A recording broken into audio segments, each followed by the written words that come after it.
Right. We're looking at how long it takes when we're using both tractors. The trick here is to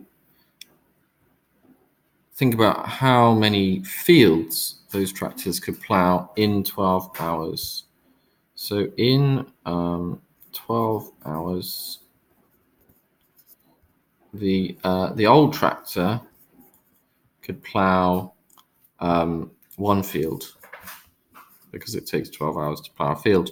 The new tractor, that could plough 3 fields, 4 hours each.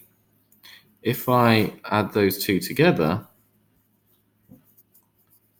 then they plough 4 fields in 12 hours.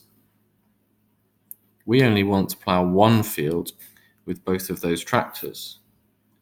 4 fields in 12 hours, that would just be 1 field in 3 hours. 12 divided by 4.